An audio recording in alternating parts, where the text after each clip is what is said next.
네, 안녕하세요. 이페스 코리아 정성기입니다. 반갑습니다.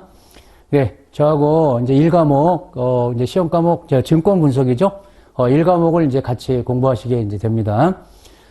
대부분 이제 현업에 계시기 때문에 증권 자문 인력 준비하시는 분들은 현업 종사자가 많기 때문에 시간이 부족하실 거예요. 그런데 이게 이제 또 기본서를 이용한 과정이기 때문에 강의 시간은 굉장히 길죠. 그래서 제가 좀 이제 긴 시간 이제 효율적으로 하기 위해서 이제 초점 맞춰가지고 강약을 조절해서 특히 이제 시험에 잘 나오는 것들은 강조를 드릴 겁니다.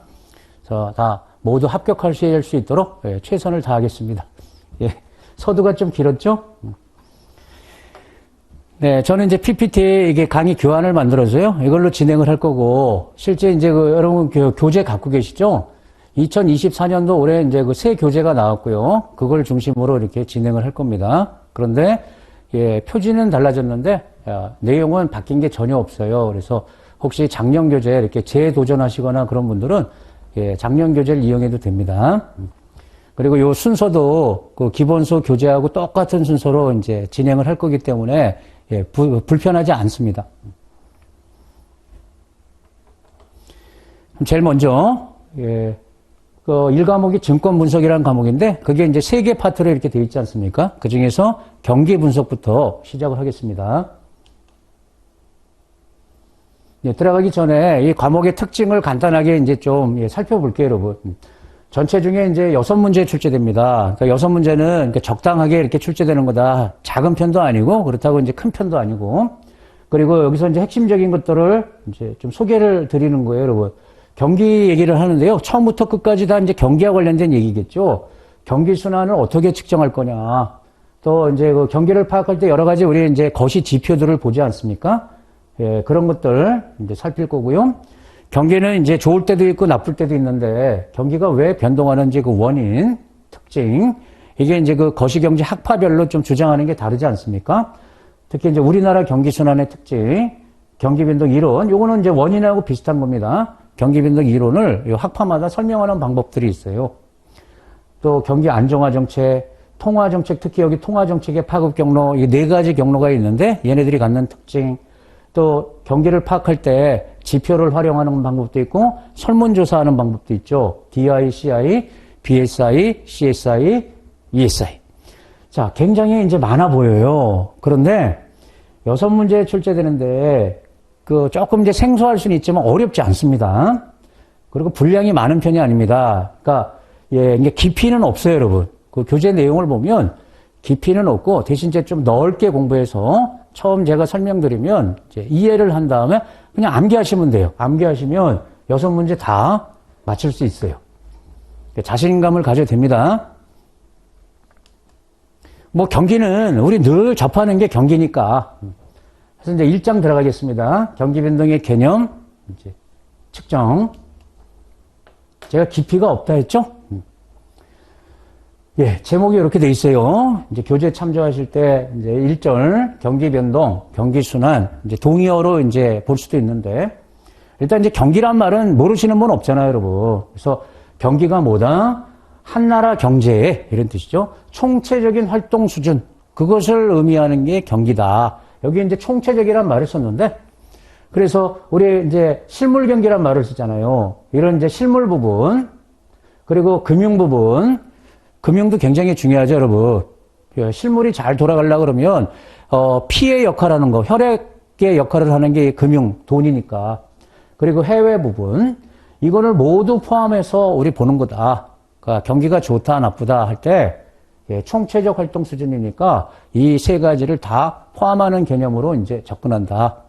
자, 우리한테 중요한 것은 향후 경기죠, 여러분. 지금보다 경기가 좋아질지 나빠질지. 심리적으로 보면 늘 현재 경기가 안 좋잖아요. 10년 전에도 안 좋다고 그랬고 지금도 안 좋다고 그러는데 하여튼 이제 경기를 우리 이제 파악하려고 한다. 향후에 좋아질지 안 좋아질지. 근데 이제 개별 지표가 있고 종합 지표가 있는데요. 개별 지표 중에서 가장 경기를 파악할 때 많이 보는 대표적인 게 GDP죠, 여러분. GDP가 증가한다. 그 나라 경제 규모가 늘어나는 거고 이 증가율이 경제 성장률이 되는 거니까. 이 GDP가 개별 경제 지표입니다. 경기를 파악하는. 그런데 이 GDP는 개별이다 보니까 좀 이제 신뢰도가 떨어질 수 있어요. 그래서 이제 종합 지표를 만들어서 보는 겁니다. 여러 개 이제 경기 관련된 지표들을 종합적으로 가공해서 여기 두 가지가 있어요. CI, DI. 요거 우리 이제 뒤에서 다룰 겁니다. 어떻게 이제 해석을 하는 건지 넘어갈게요. 먼저 이제 경기 순환 이제 측정이란 말이 나오죠. 여기서 이제 경기에다가 순환이란 말이 붙었어요. 순환은 반복한다는 거잖아요. 자, 경기 순환이란 경기가 장기 성장 추세를 중심으로 변동성을 보이겠죠. 상승과 하강을 반복하는 현상. 이것을 경기 순환이다. 그리고 우리가 경기를 파악할 때 좀 전에도 봤지만 그 경기를 파악하는 지표들이 있지 않습니까? 예, GDP가 됐든 CI가 됐든 DI가 됐든 이런 것들이 다 시계열 자료라는 거예요, 여러분. 거시경제 지표가 시계열 자료. 시계열 자료라는 건 뭐예요? 월별로 발표되냐, 분기별, 연도별 이렇게 시간 개념이 들어가 있잖아요. 이런 시계열 자료 안에는 네 가지 변동 요소 또는 요인이 이제 있다는 겁니다. 추세 요인, 순환 요인, 계절적인 요인, 불규칙 요인. 이 네 가지가 경기 변동의 이제 요인이다 또는 요소다. 추세, 순환, 계절, 불규칙. 그래서 우리가 이제 시계열 자료 또는 이제 시계열 지표 이런 게 이제 증감했단 말이에요, 수치가. 그럼 그걸 이용해서 경기를 분석할 때 좀 주의해야 된다는 겁니다. 이 네 가지 변동 요인 중에서 또는 요소, 경기와 관련성이 낮은 계절 변동, 불규칙 변동의 크기를 제거하고 이제 보는 게 바람직한 방법이라는 거예요. 계절 요인 변동이라는 건 뭐예요, 여러분? 계절적 요인에 따라서 변하는 거. 대표적인 게 이제 쌀이죠, 쌀. 쌀 수확량 같은 경우는 가을에 쌀을 수확하니까 4, 4분기 GDP에 합산이 돼요. 그러면 4, 4분기 GDP가 3, 4분기보다는 크게 나올 거란 말이에요. 그게 경기가 좋아진 거냐? 그렇게 볼 수 없겠죠? 계절적 요인 때문에 이제 합산을 그렇게 한 거니까. 그래서 크게 이제 의미를 두면 안 된다. 그리고 불규칙 변동은 일시적인 거니까. 갑자기 뭐 태풍이 왔거나 천재지변이 발생하게 되면은 변동성을 보일 수 있는데 그런 것들은 일시적이니까 이 두 개를 제거하고 순환 변동의 크기하고 추세 변동의 크기하고 순환 변동의 크기 요 두 가지로 이제 측정을 하는 게 일반적이다 이런 뜻입니다. 추세와 순환 변동.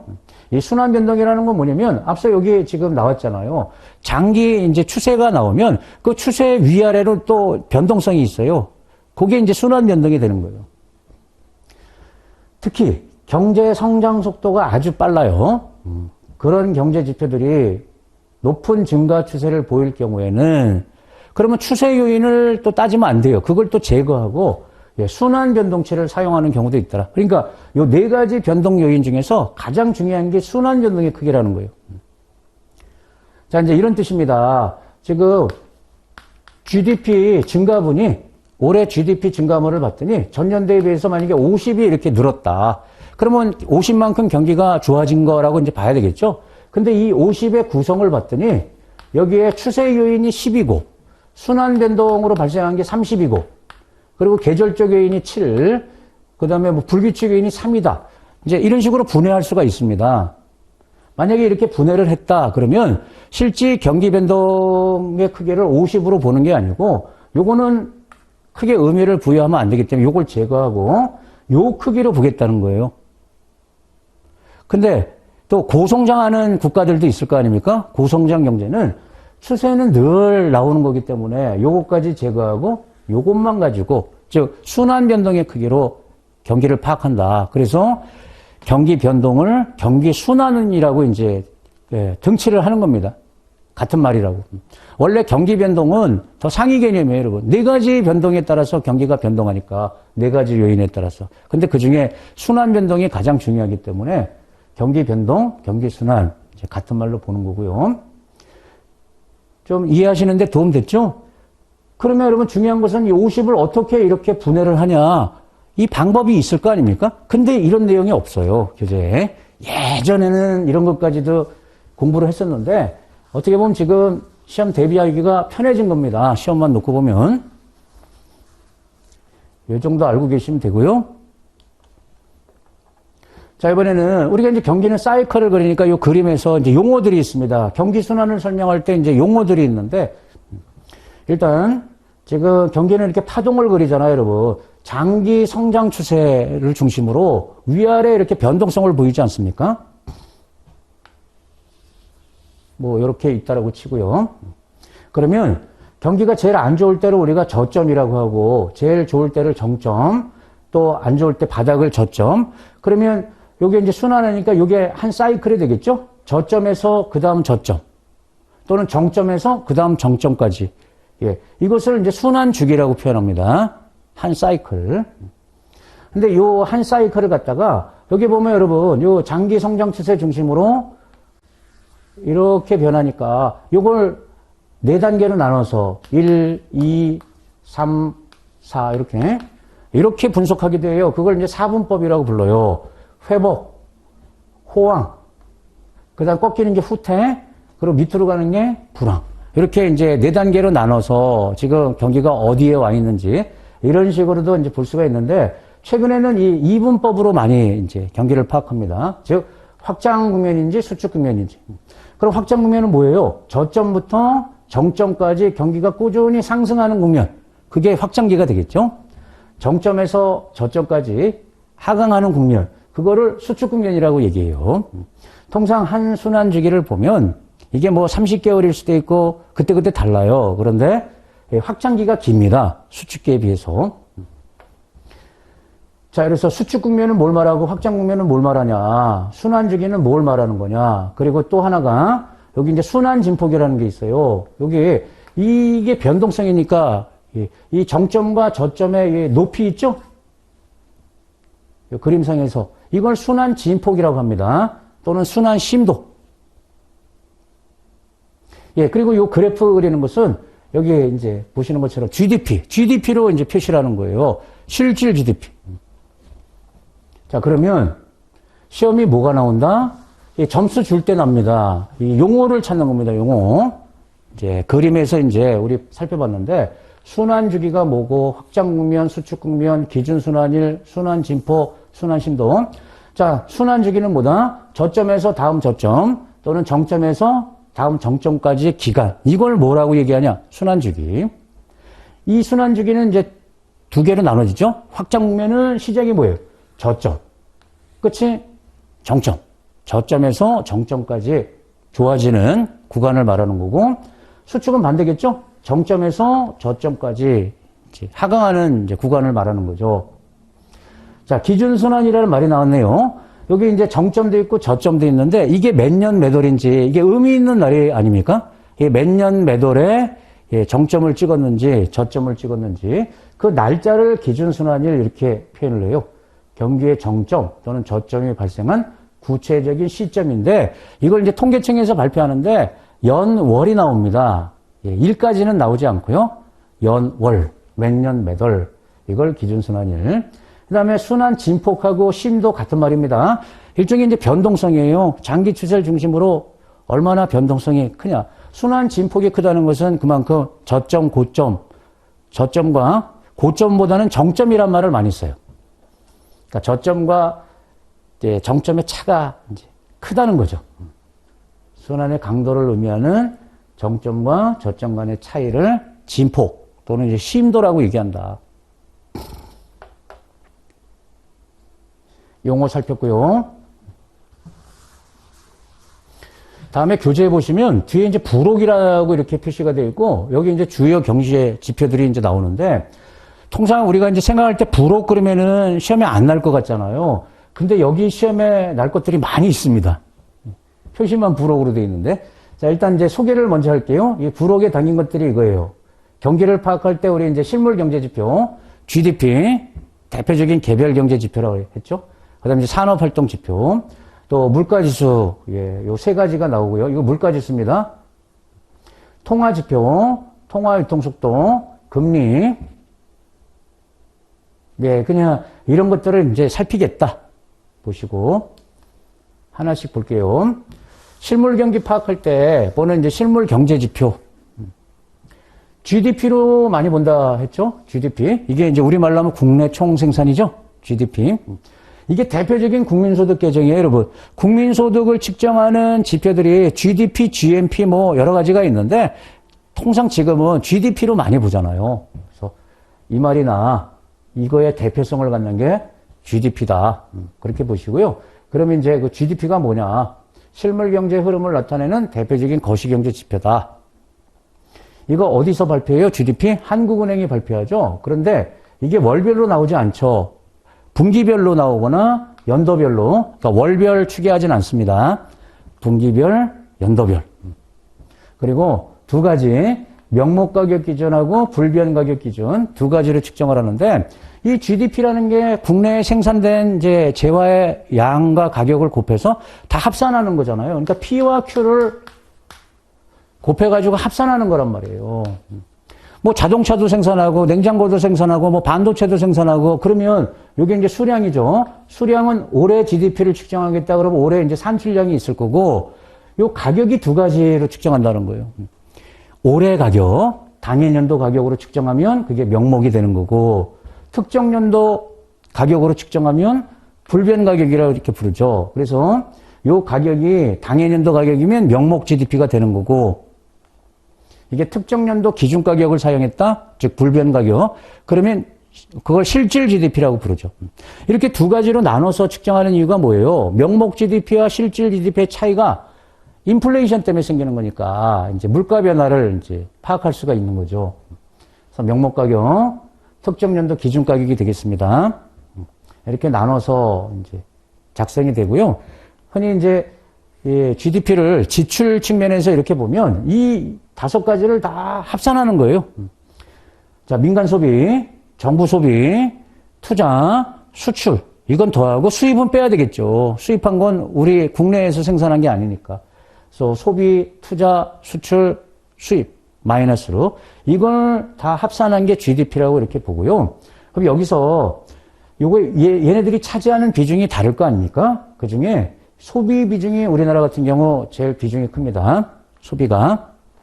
미국은 우리보다 훨씬 소비 비중이 크죠. 내수가 중요해요. 그래서 소비 비중이 크기 때문에 결국 경기를 살리려 그러면 이게 커지려 그러면 경기가 살아나는 건데 그러면 소비를 살리는 게 제일 좋아요. 이게 비중이 크니까. 아니면 수출 드라이브. 근데 수출 수입 이거 가감하면 비중이 크진 않습니다. 그 다음에 투자, 정부가 나서서 일자리 창출하고 이제 그런 식으로 GDP를 조정하는 거죠.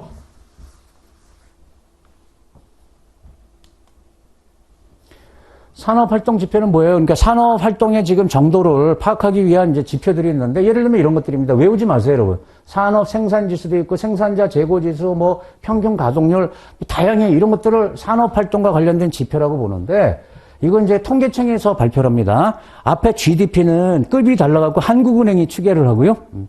대부분의 이렇게 이제 실물 지표들은, 통계청이 발표하는데, 여기서 여러분, 이런 산업활동 지표들은 월별로 나온다는 거예요. 분기별로도 나오고 연도별로도 나오고 월별로 나온다는 게 GDP하고 다릅니다. 자, 그래서 3번 이런 산업활동 지표는 월별 확인이 가능해서 단기 경제 흐름을 파악하는 데 유용하다.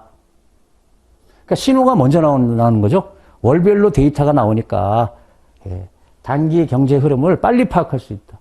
즉 GDP는 분기별로 빨라도 분기에 나오니까 얘를 보완하는 역할로 얘를 본다는 거예요, 여러분. 보조지표 역할을 한다. 그러니까 이것만 기억하시면 돼요. GDP가 월별로 나온다, 안 나온다? 안 나온다. 그래서 좀 후행성을 갖습니다. 그래서 이제 빨리 확인할 때 다른 지표들을 본다는 거죠. 산업활동 지표. 여러 가지가 있지만 이런 것들은 통상 월별로 나와요. 아, 월별로 나오면 분기별로 당연히 묶어서 나오겠죠. 연도별로도 묶어서 나오고. 됐죠? 다음에 이제 물가지수 보겠습니다. 일단 별표 칠까요? 물가지수는 이제 출제 빈도가 이제 높은 편이에요. 특히 최근에 여러분, 지금 인플레이션이 이제 전 세계 화두잖아요, 여러분. 특히 미국이 지금, 물가를 잡아야만, 물가가 안정돼야 이제 금리를 인하할 거고, 그래야 이제 우리나라 주식시장이 또 이제 상승할 거고. 이상하게 대한민국 국장은 미국장, 그 중에서도 나스닥 시장에 연동이 많이 돼 있죠? 나스닥에. 그러니까 우리나라 물가에 관심이 없어요. 주식 투자하는 사람들이.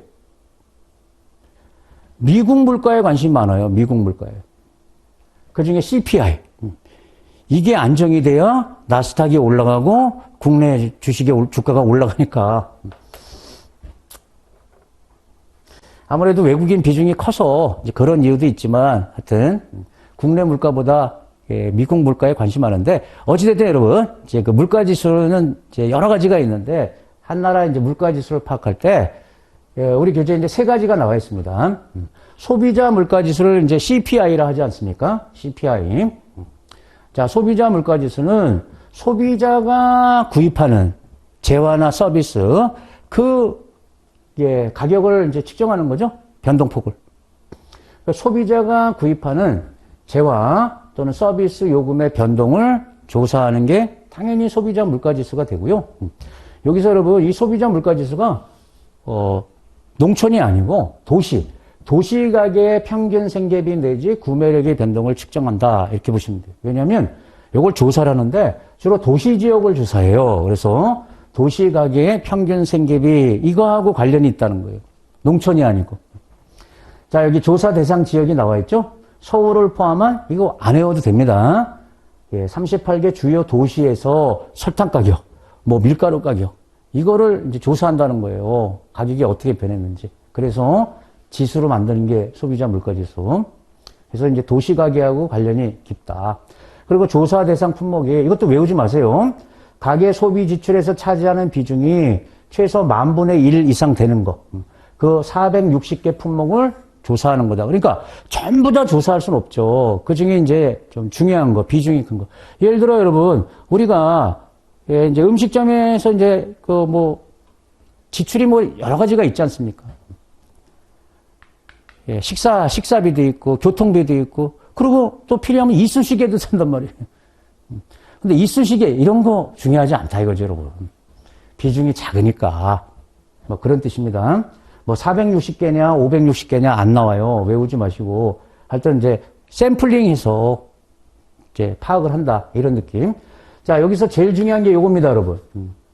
시험에 나왔었고, 또 나올 수 있다는 거죠. 소비자 물가지수, CPI의 특징이 이거예요, 여러분. 조사 대상 품목이 최종 소비재 서비스이기 때문에. 그래서 임금이 차지하는 비중이 낮다 그러면 안 돼요. 높아요.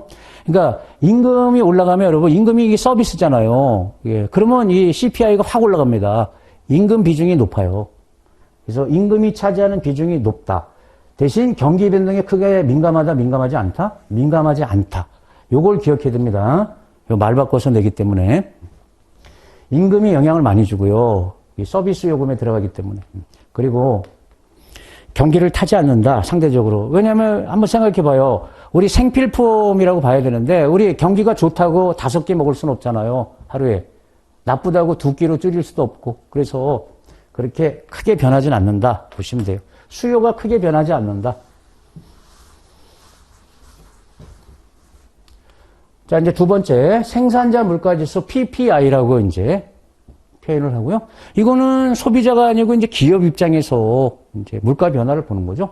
그래서 이제 1차 거래 단계에서 아직 시장에 풀리기 전에 기업 간에 거래되는 최종재, 원자재, 중간재 등의 가격을 조사한 거다. 전반적인 상품의 수급 동향을 반영한 물가 지수다. 수급 동향, 전반적인 상품에. 그러면 이제 PPI.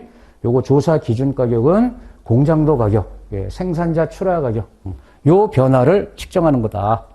흔히 이제 공장도 가격이라고 얘기하죠. 이 소비자 가격하고 공장도 가격은 다를 거 아닙니까?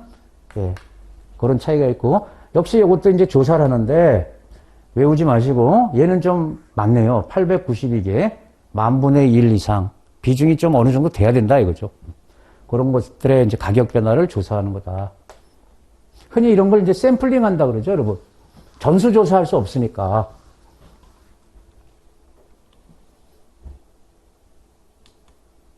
자, 세 번째, GDP 디플레이터. 특히 여러분, 요걸 잘 받으세요. GDP는 경기의 크기잖아요. 경제 규모. 근데 거기 디플레이터가 붙으면 이게 이제 물가지수입니다. 물가지수. 디플레이터는 이제 거품을 뺀다. 이제 그런 의미를 갖고 있는데요. 자, 얘는 이제 모든 상품, GDP는 한 나라의 산출량을 다 합산한 거니까, 산출물에 대해서. 그래서 모든이란 말이 들어갑니다. 모든 상품 서비스의 가격을 다 고려해서 측정하는 게 GDP잖아요. 고려해서 국민경제 전체. 그래서 한 나라 전체. 소비자 입장이다, 생산자 입장이다, 이런 개념이 아니고, 국민경제 전체 물가 압력을 측정하는 물가지수. 그러면 GDP 디플레이터. 그래서 얘가 이렇게 계산하기 때문에 그래요. GDP 디플레이터는 명목 GDP하고 실질 GDP 이 두 개를 갖고 계산하는데 나눠서 계산한다는 거죠. 명목 GDP를 실질 GDP로 나눠서 곱하기 100 하면 이제 지수가 되겠죠. 자, 올해 산출량이 있다. 근데 가격을 명목 가격으로 계산하냐, 불변 가격으로 계산하냐, 이 차이가 있는 거 아니겠어요? 그럼 한번 수치 계산을 해볼게요. 이 계산하는 것도 시험에 난 적이 있습니다. 자, 2023년도, 올해가 이제 24년도니까, 이제 작년, 이제 GDP, 디플레이터를 계산해 보겠다 말이에요. 그러면 2023년 GDP의 이제 크기를 갖고 계산하면 되겠죠? 물가지수는. 근데 좀 계산을 쉽게 하기 위해서 산출물이 딱 자동차 하나라고 볼게요, 여러분. 자동차 하나일 때. 근데 23년도에 생산량이 10대입니다. 그리고 단위년도 명목 가격이 대당 2천만 원입니다. 기준 특정 연도, 이건 이제 5년 기준으로 이렇게 한국은행이 이제 측정을 해요. 실질 GDP는 5년 단위로.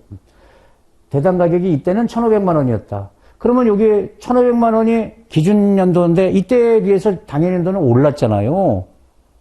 그러니까 올랐네요. 물가가 이제 상승한 거죠. 요만큼 올랐는데, 그럼 요거를 이제 계산하게 되면 대입하면 되죠. 분자가 명목 GDP니까 수량 10개에다가 명목 가격 2,000, 분모는 실질 GDP니까 수량은 똑같고 가격을 1,500 곱하기 100 이러면 이제 133이 나와요. 이 이제 단위는 뭐 퍼센트 개념이 되겠죠. 그러면 요 133이 뭘 의미하는 거다? 기준연도에 비해서 물가가 100이 기준이니까 33% 상승했다는 걸 이제 의미하는 거예요. 여기 33% 올라간 거예요. 그러면 요것만 봐도 되겠네요. 근데 왜 이렇게 하냐? 아니죠, 여러분. 실제 시험에 날 때는 난 적이 있는데 하나만 주지 않아요. 2개 정도 이렇게 많이 주면 3개 이렇게 준단 말이에요. 그러면 뭐 자동차 또는 뭐 세탁기 뭐 이렇게 줬을 때 그럼 각각을 이렇게 계산해 갖고 합산해야 되잖아요. 합산해서 요 수치를 찾아야 되니까 이 식에다가 이렇게 대입하는 걸 잘 봐야 되겠습니다. GDP 디플레이터. 다음 이제 통화량 지표를 볼게요. 통화 지표. 통화량은 다 아시는 거고요. 이제 한국은행에서 시중에 통화를 이제 공급하기도 하고 또 이제 흡수하기도 하지 않습니까? 그래서 일단 통화량을 만약에 증가시키면 시중에 돈이 풀리니까 그게 이제 실물 경기에 영향을 주겠죠. 가게나 기업 입장에서 이제 자금 조달이 수월해지니까 소비가 늘고 투자가 늘어서 경기가 살아날 수 있어요. 통화량이 증가하면 경기가 살아날 수는 있는데 이게 장기적으로 보면 돈이 너무 풀리면 돈의 가치가 하락하니까 또 물가가 올라가요. 물가가 올라가는 또 부작용이 있어요. 그러면 어떻게 해야 돼요? 시중에 돈이 어느 정도 되는지 이걸 관리해야 되겠죠? 그래서 나온 게 통화 지표라고 보시면 되고, 통화 지표를 이렇게 4개로 나눠가지고 M1, M2, LF, L. 지금 이걸 어떻게 하냐면 유동성 기준으로 이렇게 나누는 거예요. 유동성이라는 게 뭐예요? 이게 현금화 하는데 쉽냐 어렵냐?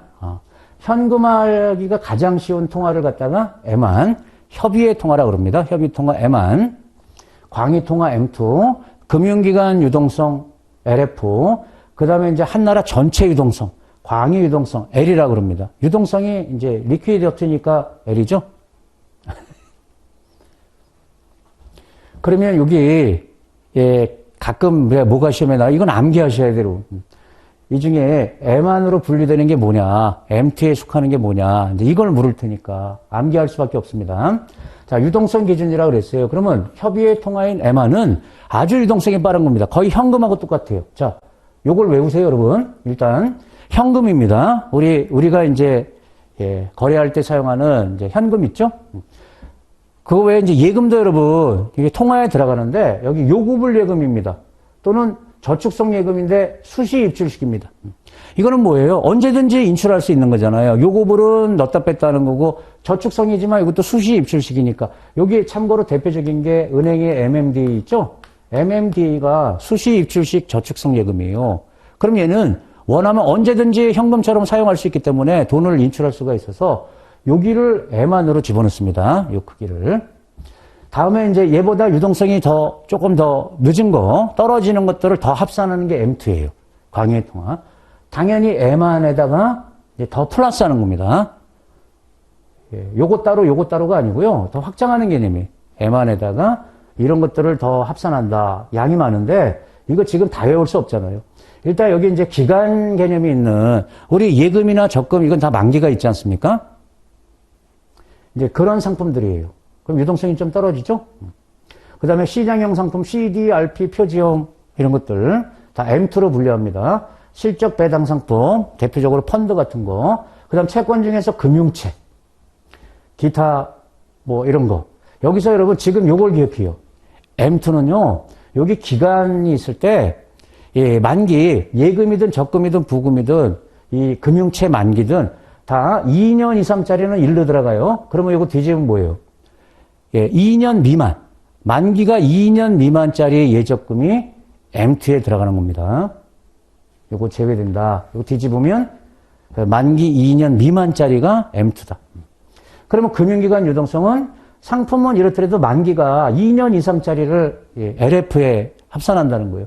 M2에다가 이제 만기 2년 이상. 요걸 기억하자고요. 추가로 요거 증권금융예수금, 생보사의 보험계약준비금. 그리고 이제 한나라 전체 광의 유동성은 또 LF에다가 여기를 잘 보시면 국채, 회사채. 자, 금융채는 M2나 LF에 들어간다 이렇게 보시면 돼요. 만기로 나누는데 만기가 2년 미만이면 여기 2년 이상짜리 여기에 들어가는데 국채나 회사채는 LF 포함시키더라. 자, 제일 먼저 M화는 딱 정해져 있습니다. 요거밖에 없어요. 요걸 기억하고요. M2는 여기다 더 합산을 하는 건데 일단 만기가 중요하다. 만기 2년 미만짜리 상품이 들어간다. 유동성 기준으로. 만기 2년 이상짜리는 LF에 들어간다. 그리고 금융채 외에 국채나 회사채는 L로 본다. 됐죠?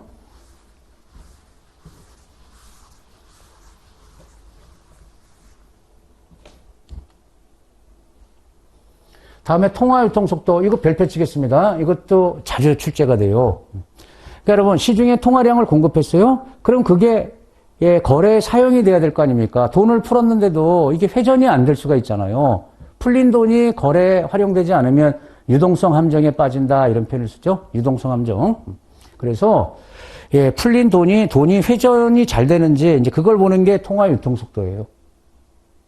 그러면 이걸 수치로 측정을 하는데 산식이 이렇게 됩니다. 명목 GDP를 통화량으로 나눕니다. 자, 여기 분자값이 뭐다? 명목 GDP입니다. 실질이 아니고. 요것을 통화량. 참고로 교재에는 안 나와 있는데 요거 M2를 씁니다. M2.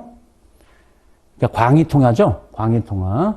요걸로 나눠서 요게 이제 뭐 1.5가 나왔다 그러면 회전율이 1.5다. 0.5가 나왔다 그러면 풀린 돈만큼 활발하게 거래가 안 되는 거죠.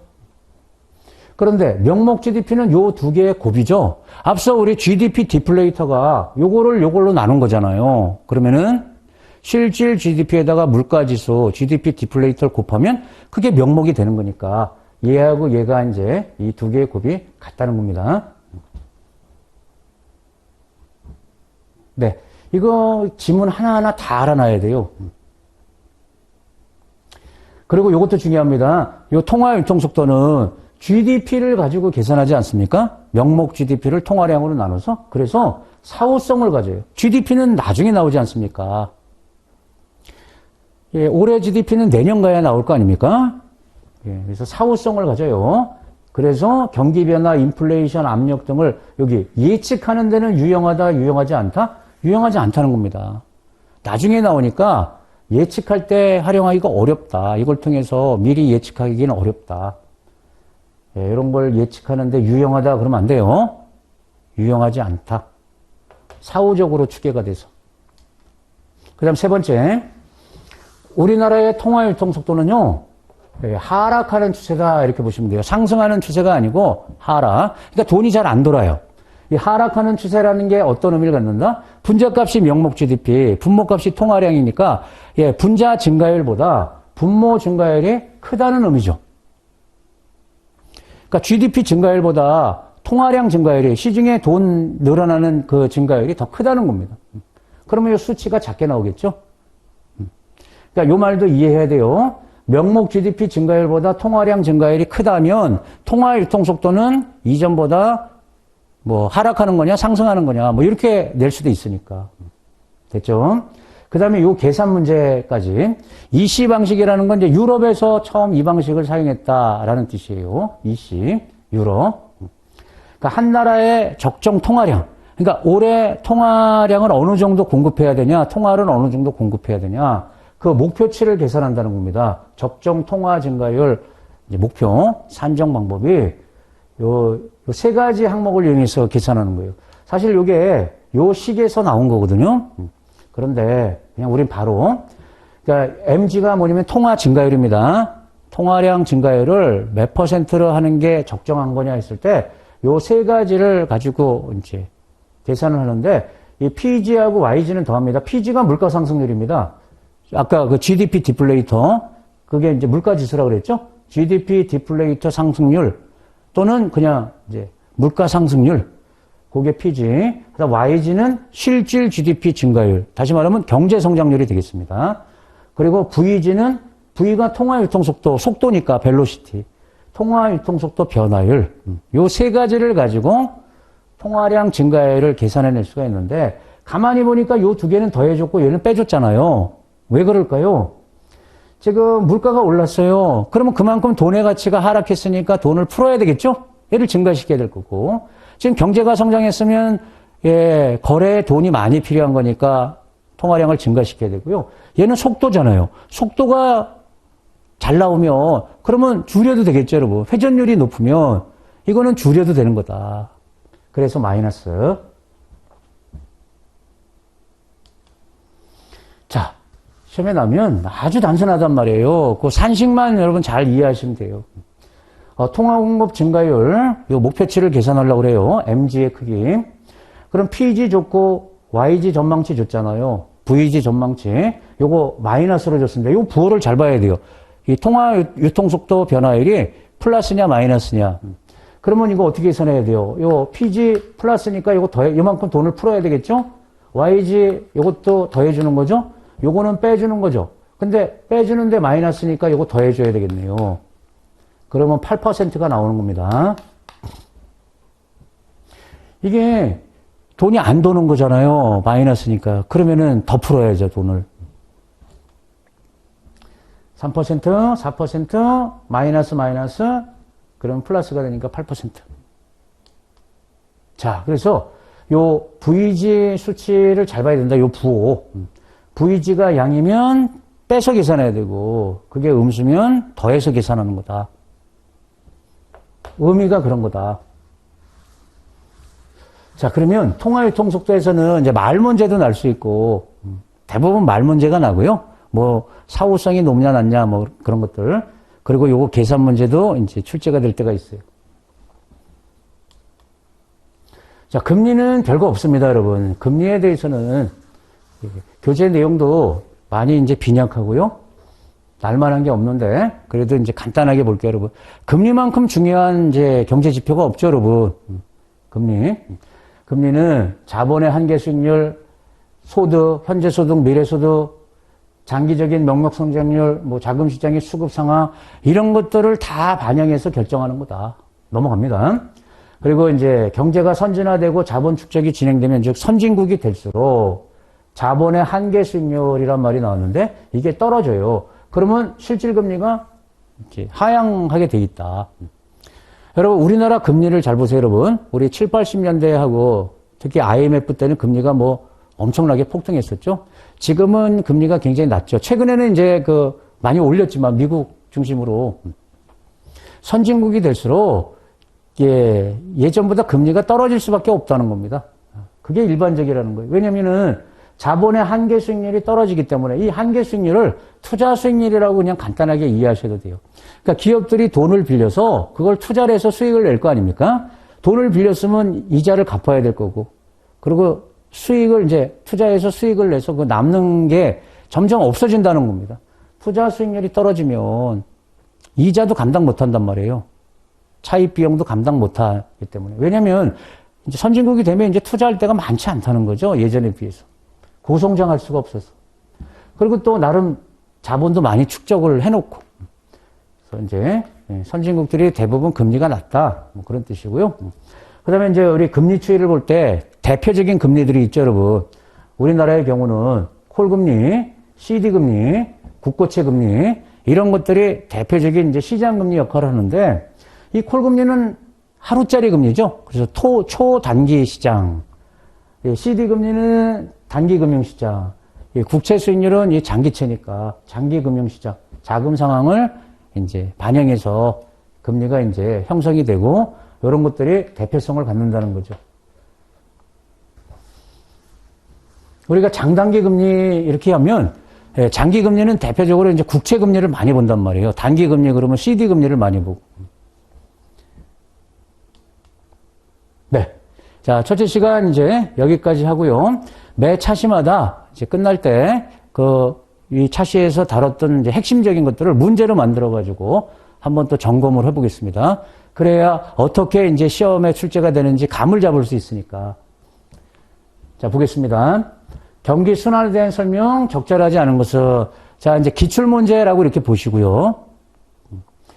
경기 순환, 적절하지 않은 것. 자, 경기 순환은 거시경제 지표로 요약되는 총체적인 경제 활동이 경제의 장기 성장 추세를 중심으로 상승 하강을 반복하는 현상. 이게 순환하는 거 아닙니까? 근데 기준이 뭐다? 장기 성장 추세. 이걸 중심으로 위아래 이렇게 상승 하강 반복하는 현상. 이게 경기 순환. 맞고요. 경기의 정점 또는 저점의 구체적인 시점. 그러면 날짜죠? 연월. 이걸 갖다가 기준 순환일. 맞고요. 경기 순환의 강도를 의미하는 정점과 저점 간의 차이. 그러면 높이가 연상되죠? 높이. 그걸 갖다가 순환 진폭. 이것도 맞죠? 또는 순환 심도. 심도라고 부르죠? 이거 맞고.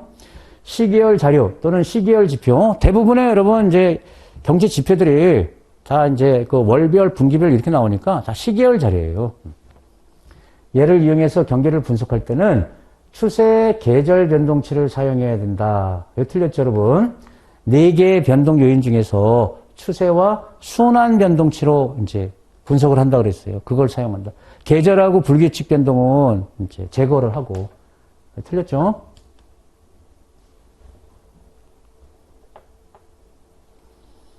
이 중에서도 추세하고 순환 중에서도 이 순환 변동의 크기가 훨씬 중요해요, 여러분. 자, 두 번째, 물가지수입니다. 자, 소비자 물가지수 CPI는 도시 지역에서 조사한다 했어요. 그래서 도시가계 평균 생계비 내지 구매력의 변동을 측정한 이제 지수고요. 소비자 물가지수 조사 대상 품목의 수요는 경기 변동에 크게 민감하다. 이 틀렸죠, 여러분? 민감하지 않다 했습니다. 임금이 차지하는 비중은 높고 경기 변동에 민감하지 않다. 이렇게 기억해야 돼요. 이게 틀렸고. 생산자 물가지수 조사 기준 가격은 생산자 출하 가격을 원칙으로 한다. 맞죠? 이게 이제 공장도 가격이에요. 그러니까 소비자 가격이 아니고 공장도 가격. 그걸 조사하는 거다. GDP 디플레이터 있었죠? 얘는 GDP니까 전체 물가 압력을 측정하는 지수로 사용된다. 네. 2번 틀렸습니다.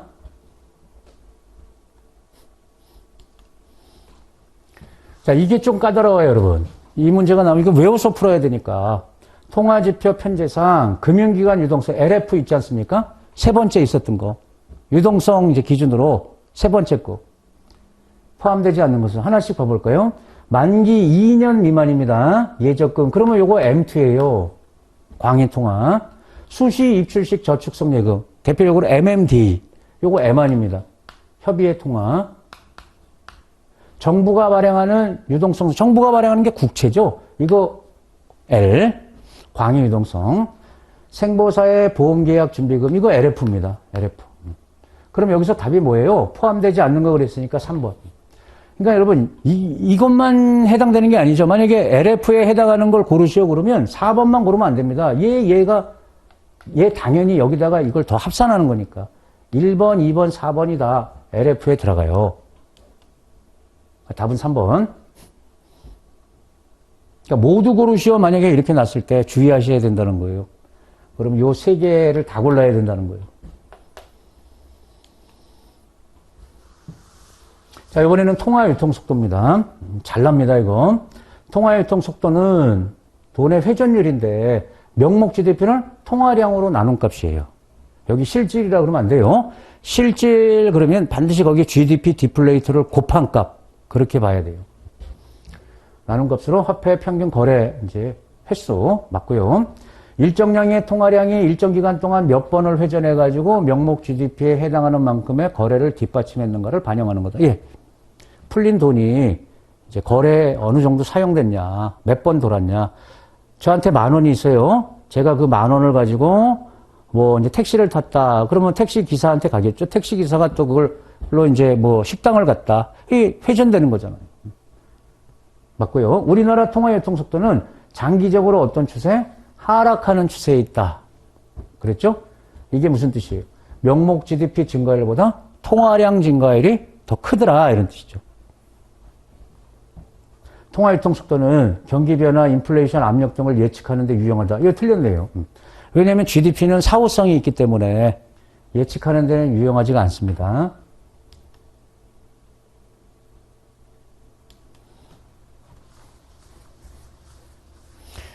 어떠세요? 그렇게 이제 어려운 내용은 없죠, 여러분? 네. 첫째 시간 여기까지 하겠습니다. 수고하셨습니다.